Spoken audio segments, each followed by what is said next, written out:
Hello everyone, today we're gonna see how to record video on Mac with built-in camera.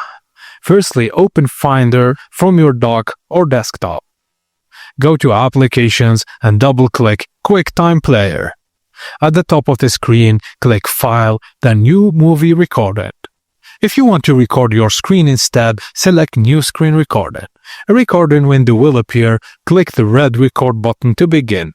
When you're done, click the Record button again to stop. And if you want to change your camera, mic, or quality, click the down arrow next to the Record button to adjust those settings. And once finished, go to File, Save, and then name your file and choose where you'd like to save it. And that's it. You've just recorded a video or a screen recording using your Mac. Quick, clean, and built right in. Thank you guys for watching, and please don't forget to like and subscribe for more.